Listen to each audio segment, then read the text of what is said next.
Amara's brother owed money to the wrong people, so they came to collect. But when Kang Minho stepped through that door, it wasn't cash he wanted. His gaze locked onto her like a predator selecting prey, and with one cold declaration, "You will become my bride," her life stopped being her own.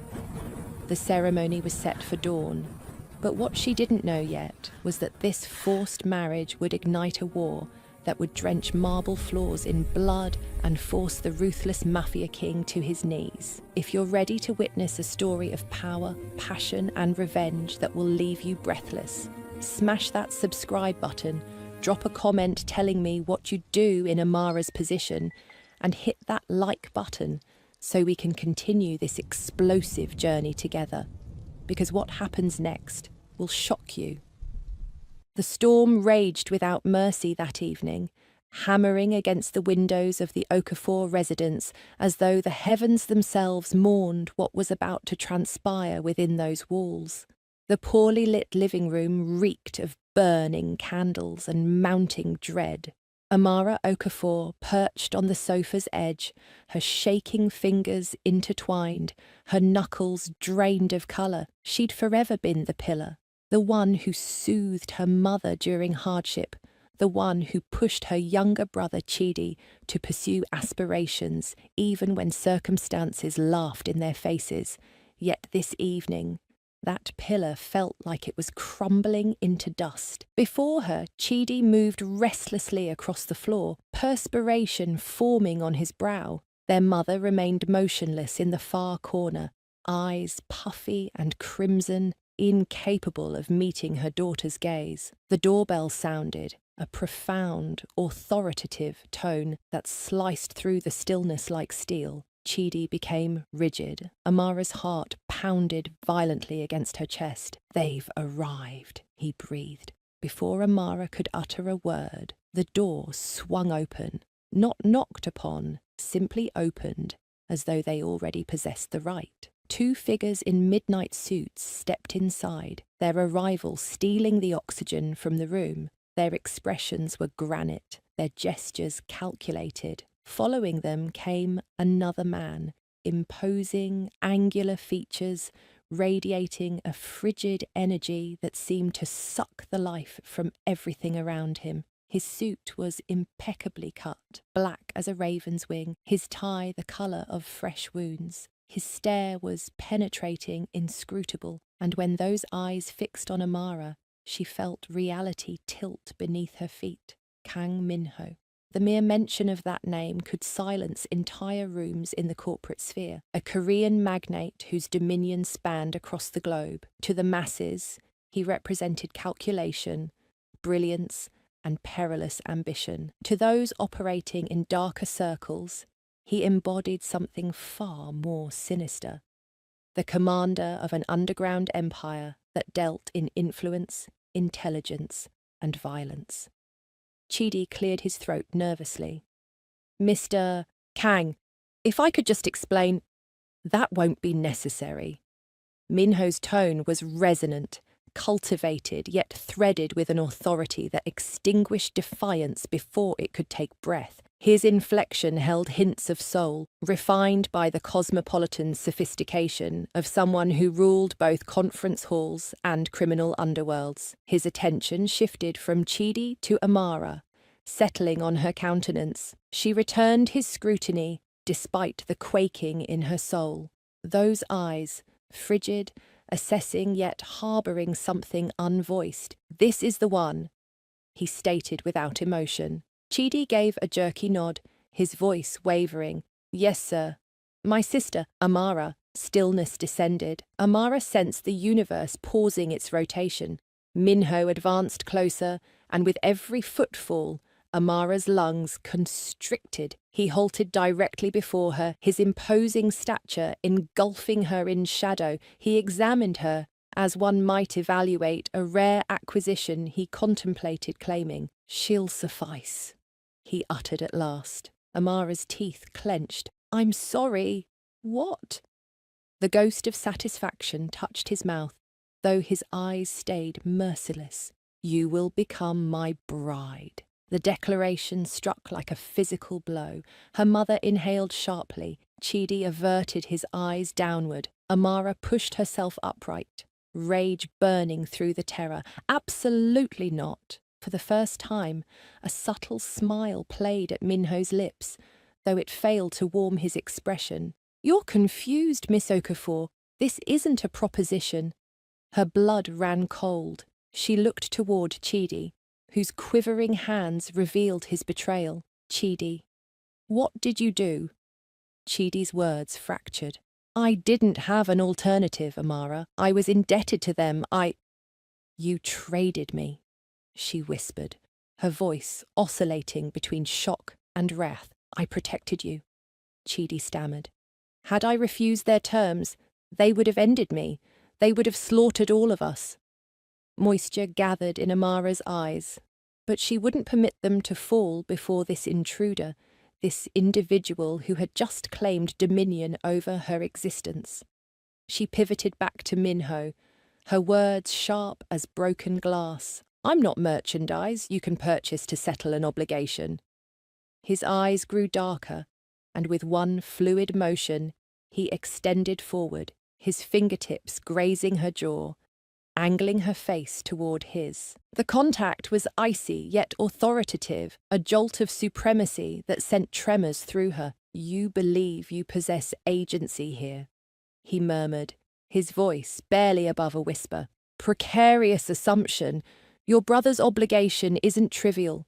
His existence, your family's survival, everything hangs by the thinnest thread. The sole justification you're still drawing breath is my decision to claim you."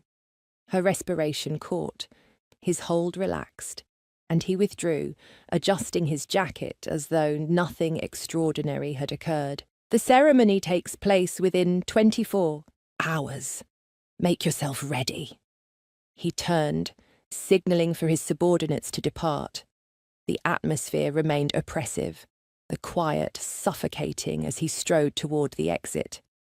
Before crossing the threshold, he hesitated, his voice reverberating like an irrevocable judgment. "You're mine now."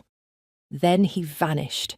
The door closed, abandoning a space saturated with anguish. Amara's strength failed, and she crumpled onto the sofa, quaking. Her mother hurried to embrace her, weeping, while Chidi dropped to the ground, pleading for mercy.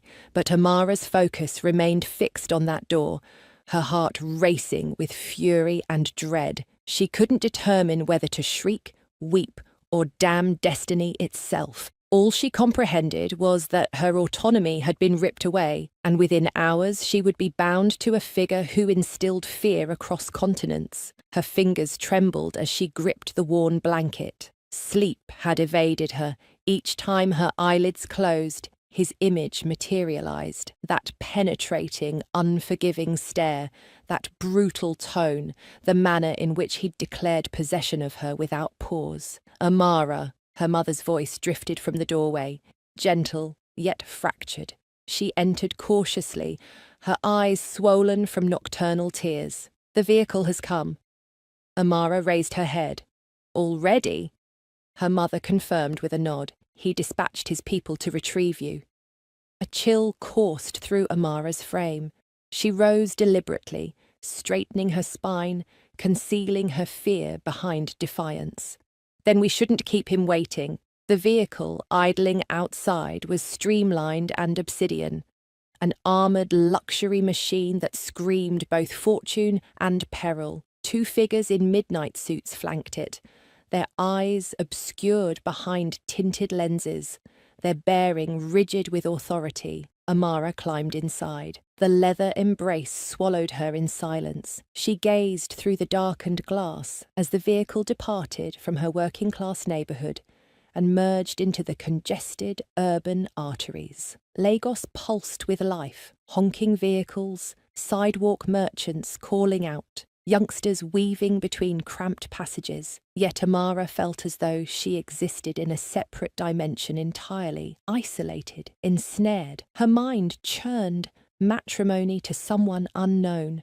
No, worse, to an underworld kingpin. How could she possibly endure this? But when the vehicle decelerated and entered a lengthy approach flanked by steel gates and armed sentries, her breath seized. The estate towered before her like a citadel, contemporary, polished, yet emanating an aura of menace. Barriers of glass and metal stretched skyward, protected by figures who stood as motionless as sculptures. The Okafor dwelling was unpretentious, filled with affection. This location was frigid, severe, unforgiving. The doors parted. She emerged, her shoes clicking against the marble pathway. Within, the estate proved no less daunting. The atmosphere carried faint traces of premium fragrance and burnished timber. Crystal fixtures sparkled overhead, their facets scattering cold illumination. Every alcove seemed to murmur of prosperity, dominance, and concealment. And there he stood. Kang Minho occupied the far end of the magnificent corridor, attired in a flawlessly tailored slate suit, his presence devouring the environment around him. He regarded her with impenetrable eyes, his hands positioned casually in his pockets, as though this encounter was merely another corporate arrangement. Amara, he spoke, her name emerging from his lips with disturbing intimacy. She compelled herself to hold his stare. Mr. Kang, one eyebrow elevated, address me as Minho. You are ultimately about to become my spouse. Her jaw tightened. A spouse is selected, not purchased. Something sparked in his expression, a trace of entertainment, possibly even respect, but it disappeared as swiftly as it surfaced. Bold declaration. I appreciate that. Tenacity proves far more captivating than submission. He approached her, his movements purposeful, measured. When he positioned himself before her, Amara sensed the atmosphere transform. His aura was hypnotic, overwhelming, pulling her closer, even as every instinct screamed to retreat. Do you comprehend your purpose here? He inquired. Her response was cutting, because Chidi created a disaster, and you chose to make me pay for his errors. His mouth curved into the slightest of grins. Punishment? Not precisely, Amara. This transcends that. You represent an asset. She narrowed her eyes. An asset? His stare intensified. Our alliance reinforces my position in Nigeria. Your family's reputation, however modest, provides me regional credibility. Your appearance ensures allegiance, and your fire. His eyes lingered on her with an intensity that made her pulse quicken. Your fire will render you impossible to forget. Amara's heartbeat accelerated, though she tightened her fists to ground herself. So I'm merely another instrument in your operation, another blade in your collection. Precisely, he confirmed without hesitation. But understand this, you'll be the sharpest one I possess. Precisely, he responded without hesitation. But unlike my firearms and personnel, you might turn out to be far more captivating. Her face burned with indignation. I will never become your amusement. Minho moved nearer, so close she could sense the warmth radiating from him. Time will reveal the truth. The ceremony was intimate, discreet, yet stifling. No companions, no celebration, no merriment. Only documents executed, promises exchanged like commercial transactions, and a kiss that resembled ownership more than tenderness. Amara stood draped in ivory, but it wasn't innocence. It was capitulation. Her soul fought against every utterance, but her voice remained imprisoned. When the officiant pronounced them wedded partners, Minho's grip encircled hers like iron. Display joy, he whispered near her ear, his mouth brushing her skin. Otherwise, they'll perceive vulnerability. She turned toward the modest assembly, his operatives, his consultants, his domain, and though her spirit blazed with resentment, she smiled, a stunning, rebellious smile that made her appear like royalty, standing alongside her sovereign. Afterward, when the attendees scattered, and the estate grew hushed, Amara discovered herself isolated in their expansive sleeping chamber. The space was extravagant: velvet curtains, satin linens, stone flooring, yet it felt more like an ornate prison. The entrance opened and Minho stepped inside. She tensed, her posture rigid as she confronted him. He shed his jacket gradually, his gaze never abandoning hers. "You despise me," he stated plainly. Her tone was subdued, but resolute. "I don't understand you sufficiently to despise you, but I loathe your actions." He advanced closer, releasing his necktie. "Excellent. Loathing surpasses apathy. Loathing sustains the intensity." "Intensity?" she retorted. "There exists no intensity between us." A shadowy smile formed on his lips as he halted before her, near enough that she could sense the electricity pulsing between them. His palm grazed her face, almost gentle, almost merciless. "There shall be." Her breathing faltered, his contact remained, then retreated, abandoning her consumed with bewilderment, terror, fury, and something far more perilous, yearning. She pivoted away swiftly, gripping the bed frame as though it could stabilize her. "You may possess my surname, Minho. You may possess this union, but you will never possess me." Behind her, he laughed quietly, a deep, threatening sound. "We shall discover, Amara. We shall discover." The entrance closed behind him as he departed, leaving her in quietness. And for the first occasion since everything commenced, Amara recognized the reality. This wasn't merely matrimony. Behind secured entrances, the quietness of the Kang estate was oppressive. Amara stood before the enormous window in the bedroom she now occupied with her husband. Beyond the glass, the city illuminations of Lagos glittered like dispersed diamonds, but none of their radiance could penetrate the shadows within her soul. She was wedded, tethered to an individual who regarded her like a possession, a piece in his domain of authority and darkness. Her mirror image in the glass stared back at her, a woman in a silk sleeping garment, tresses flowing around her shoulders, eyes burning with rage. She scarcely recognized herself. The entrance groaned open. She didn't require confirmation to identify him. The magnitude of his aura was unmistakable. Kang Minho entered, his jacket already discarded, his shirt unfastened at the throat. He appeared more at ease now, but no less threatening. His every gesture was intentional, regulated, like a hunter, that never relinquished consciousness of its target. "You haven't consumed anything," he stated bluntly, his attention falling on the undisturbed meal arrangement. Amara didn't shift. "I lacked appetite. You'll require your fortitude," he responded, traversing the space toward her. "This existence shows no mercy to the fragile." Her lips compressed into a narrow line. "Then, perhaps I'm unsuited for this place." His footfalls decelerated. "But you are suited, regardless of your feelings." Finally, she rotated to confront him, her eyes piercing. "You may have coerced me into this marriage, but you cannot coerce me to care for you." For the first occasion, his demeanour transformed. Something indecipherable flickered across his countenance, swiftly concealed again. "I don't require your affection," he stated, tone subdued. "I require your devotion.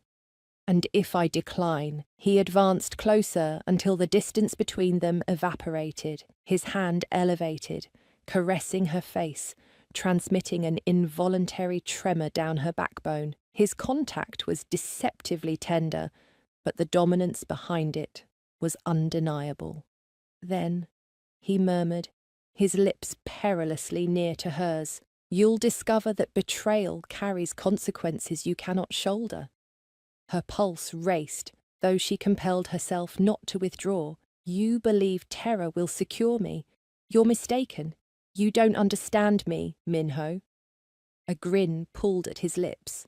"Contrary to your assumption, I comprehend precisely who you are. A woman of passion, a woman who cannot be conquered effortlessly. That's my justification for selecting you." She wrenched her face away, retreating. "No. You selected me because my brother was frantic and you understood I had no alternative." His eyes intensified, but instead of wrath, a peculiar appreciation gleamed within them. "Perhaps. But you fascinated me, Amara. Most women would have yielded by now. You resist." Her breathing caught, her chest ascending and descending with the force of the moment. He inclined closer, his voice diminishing to a whisper that spiraled into her ear. "And it makes me crave you even more." The atmosphere between them combusted. Amara's pulse hammered frantically as his proximity threatened to engulf her. Her consciousness screamed to repel him, but her body defied her, warmth gathering deep within, breath catching in her throat. No, she couldn't permit this. With a surge of defiance, she thrust him backward. "Stay distant from me." For a heartbeat, silence dominated. Then he chuckled softly, a sound that both enraged and disturbed her. "Behind secured entrances, Amara," he stated, his scrutiny searing into hers. "You can resist me as much as you desire, but eventually you'll comprehend something." Her voice wavered. "And what might that be?" His grin intensified, his eyes shadowy with craving. "That loathing and longing are not so dissimilar. One consumes just as fiercely as the other." Her stomach knotted, her body undermining her determination. She loathed him. She abhorred everything he embodied, and yet her pulse still accelerated at his utterances.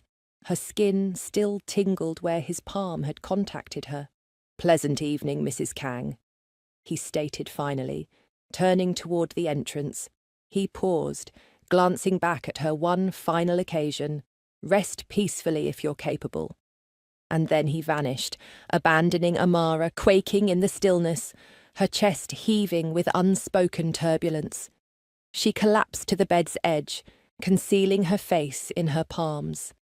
This was insanity. This individual was her adversary, and yet behind these secured entrances, she could not reject the truth infiltrating her consciousness. The frigid sovereign was perilous, merciless, but he had stirred something within her she couldn't regulate, and that frightened her more than anything else. The days that succeeded were a haze of quietness and flames. Amara navigated through the Kang estate like a phantom confined in a decorated enclosure. Attendants observed her with subdued intrigue. Sentries shadowed her every movement, and Minho, her husband, her imprisoner, was omnipresent and absent simultaneously. Sometimes she would detect him observing her from across a chamber, his piercing scrutiny lingering excessively long before diverting away. Other occasions he disappeared into conferences, vanishing into the underworld of commerce and violence that she desired no involvement with. Yet, regardless of how much she attempted to fortify herself against him, she could not dismiss that evening. The proximity of his breath, the warmth of his palm against her face, the utterances that had scorched into her soul. Loathing and longing are not so dissimilar. She convinced herself it was absurdity. She convinced herself she loathed him, but her body defied her in ways she couldn't acknowledge aloud. One evening, as the heavens outside transformed into dusk, Amara discovered herself in the mansion's study. The chamber was expansive, its shelves ascending to the ceiling, populated with leather-bound volumes that carried faint traces of aged parchment and decay. It was the first location in the residence that granted her a sensation of tranquility, a refuge of literature far removed from the turmoil of her existence. She was gliding her fingertips along the book spines when his voice severed through the stillness. "You enjoy reading." She became immobile. Gradually she turned. Minho reclined against the entrance frame, his necktie slack. his jacket absent, the initial few fastenings of his shirt undone. He appeared almost relaxed, yet his aura consumed the chamber like an approaching tempest. Naturally, I enjoy literature, she stated, constricting her eyes. Unlike yourself, perhaps I discover solace in something beyond dominance. He grinned, faintly, advancing into the chamber. Quite the opposite. Literature represents dominance. Information hones the intellect, and a honed intellect proves far more lethal than any weapon. She dismissed this with contempt, rotating back to the collection. You reference weapons as though they're commonplace. They are, he responded plainly, his footfalls measured as he neared. In my realm, they represent continuation. His realm, not hers. She extracted a volume from the collection, an aged masterpiece, and positioned herself by the window, resolved to disregard him. Yet, when he traversed the chamber and settled opposite her, his scrutiny penetrating into her, it became unattainable. What brings you to this space? She challenged, opening the volume. His eyes remained on her, indecipherable. Because it pleases me to be present. Her pulse accelerated. You derive satisfaction from my discomfort, correct? Discomfort! He laughed quietly, declining his head. No, Amara, I derive satisfaction from observing your opposition. You're distinctive. Most women in your circumstances would have yielded by this point. You continue resisting. Perhaps that's because I'm not your possession, she retorted, diminishing the volume. His lips formed a threatening smile. You're mine, more than you acknowledge. Before she could counter, he inclined forward, his forearms positioned on his legs, his eyes secured on hers. The force of his scrutiny made her chest constrict. Inform me of something, Amara, he stated, his tone subdued, personal. Do you loathe me? Her breathing faltered. The response should have been effortless. Yes, yes, she loathed him. But the utterance lodged in her windpipe. I loathe your treatment of me, she breathed ultimately. His grin expanded, not equivalent. Her face burned, fury and bewilderment spiraling within her. You distort everything. No. He inclined nearer. So near she could perceive his warmth, his fragrance, pristine, distinct, mesmerizing. I merely expose what you're reluctant to confess. The quietness between them intensified, electrified. She could detect her own pulse, frantic and erratic. Her lips separated as though to articulate, but no utterances emerged. Then his palm shifted, gradually, intentionally. He extended outward, trailing his fingertips across hers, where the volume rested in her lap. The contact was delicate, but it transmitted a tremor coursing through her frame. Refrain, she breathed, though her tone wavered with something distant from conviction. His eyes secured onto hers, shadowy and relentless. Refrain from contacting you? Her breathing intensified. Precisely. His digit grazed the reverse of her palm, sparking sensations she frantically attempted to disregard. Then instruct me to cease, instruct me and I shall comply. She separated her mouth, but the utterances tangled in her windpipe. Her frame defied her, inclining ever so marginally toward him, her pulse hammered with terror and craving, fury and necessity. Finally, she extracted her palm away, gripping the volume like protection. Cease! For an instant, quietness extended between them. Then, to her astonishment, he reclined backward, retracting his contact. As you command, he stated, his tone subdued but threaded with contentment. Amara's chest swelled, her frame quaking from the tempest he had released within her. She directed a fierce look at him, but the intensity in her eyes only appeared to entertain him further. You may reject it as much as you desire, he murmured, ascending to his feet. But the intensity exists, and eventually, Amara, you'll cease resisting it. He departed the chamber, his footfalls reverberating in the quietness, abandoning her breathless and disturbed. Gripping the volume firmly, she sealed her eyes, her pulse hammering. He was accurate, and that frightened her. Because the most perilous element of all wasn't Minho's authority or mercilessness. It was the manner her own spirit defied her whenever he was proximate. Danger never rested. Even during darkness, Amara could detect footfalls reverberating in the corridors, the whisper of hushed exchanges, the delicate vibration of peril pulsating through the atmosphere. She was comprehending gradually that being wedded to Kang Minho meant being wedded to darkness. Every evening, he vanished into his office, encircled by individuals who conversed in subdued tones, their countenances severe. Amara attempted to avoid eavesdropping initially, but inquisitiveness and terror attracted her nearer. One darkness, as the substantial entrances of his office remained marginally separated, she detected the utterances that made her circulation freeze. "Lee is advancing against our operations," one of the individuals stated. "Allow him," Minho responded coolly. "He disregards that Lagos belongs to me now." Lee. She recalled the surname, Su Lee. Minho's rumoured previous paramour, whispered about in partial truths. But this wasn't Su. This was another Lee. A competitor. A peril. "Chidi represents the vulnerable connection," another voice supplemented.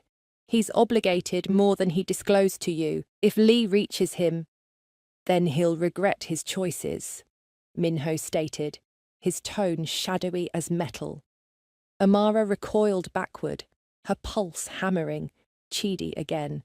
Her brother's recklessness had dragged her into this catastrophe, and now it appeared the catastrophe was distant from its conclusion. In that darkness, she challenged Minho. She surged into the sleeping chamber, her eyes blazing. "You possessed knowledge about Chidi, about everything." He glimpsed upward from extracting his cufflinks, his demeanour tranquil. "Naturally, I possessed knowledge." Her fists compressed. "And you still coerced me into this union. You still imprisoned me in this place." His scrutiny encountered hers, frigid and steadfast. "Your brother's errors are irrelevant to me. My relevance is authority. And you, Amara, represent authority." Moisture of wrath pierced her eyes. "You believe you possess everything, everyone. But eventually, Minho, someone will arrive whom you cannot dominate." He advanced closer, his aura suffocating, his palm elevating to caress her face almost gently. "Perhaps, but it won't be you." Her chest swelled, her fury colliding with the undesired warmth his contact forever stirred in her. And then gunfire, acute, reverberating, brutal. Amara inhaled sharply, immobilizing as outcries erupted beneath. Minho's demeanour solidified instantaneously. He seized her wrist, drawing her toward the chamber's corner. "Remain positioned, do not shift." "Wait, what's transpiring?" she exclaimed, terror gripping her chest. "Conflict," he stated flatly, his tone like frost. "And you're mine to safeguard." Before she could respond, he vanished, his operatives flooding the corridors as turmoil thundered through the estate. Amara compressed herself against the barrier, quaking as shrieks and discharges populated the darkness. She was imprisoned in his realm now, this realm of darkness and violence. And for the first occasion, she recognized the reality. She could no longer withdraw. When Amara ultimately ventured to emerge from concealment, her unshod feet contacted against the frigid stone flooring as she pursued the faint sounds of confrontation and brutality. And then she perceived him. Minho occupied the magnificent corridor, his suit jacket abandoned, his ivory shirt marked with crimson, that wasn't his own. He shifted like a hunter, firearm in palm, his demeanor tranquil and lethal as he discharged with exactness. Around him, his operatives battled intensely against the infiltrators. Lee's operatives, she recognized with terror. One of the assailants penetrated through, propelling toward Amara. She shrieked, recoiling, only for a discharge to resonate, the individual collapsing at her feet. Minho occupied across the chamber, his firearm still emanating vapor, his eyes secured on her. For the first occasion, Amara perceived something in those eyes that made her chest pain, not merely ruthlessness, not merely dominance, but terror of losing her. When the final infiltrator descended, quietness returned. The stone flooring was marked, the atmosphere substantial with vapor and crimson. Minho advanced toward her, his chest swelling. "I instructed you to remain concealed," he declared harshly. She quaked, her moisture ultimately descending. "I couldn't. I believed." Before she could complete, his palms enclosed around her countenance, drawing her near, and then his lips were on hers.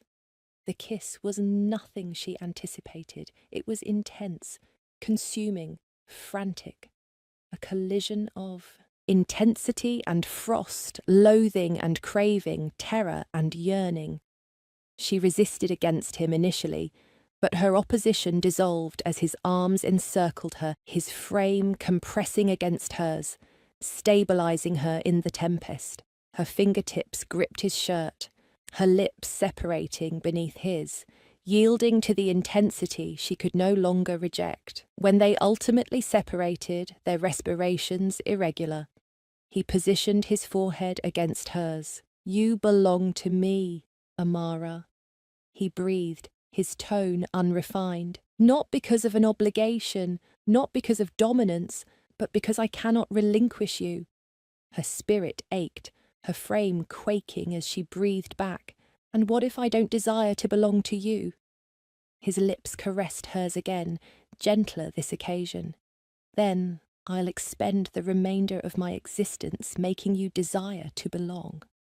The barriers she had constructed disintegrated, the fury, the loathing, the terror, all of it consumed away beneath the warmth of the instant. She kissed him again, intensely, ravenously, as though yielding not merely her frame, but her spirit. In darkness, behind secured entrances, they became intense and frost, colliding, dissolving, consuming each other in a tempest of fervour that neither could oppose. When daybreak emerged, Amara reclined entangled in satin linens. Minho's arm positioned over her, his respiration warm against her neck. For the first occasion since it all commenced, she recognized the reality. She was no longer merely his captive. She was his equivalent, his vulnerability, his devotion. And together they would confront whatever darkness ventured to arrive.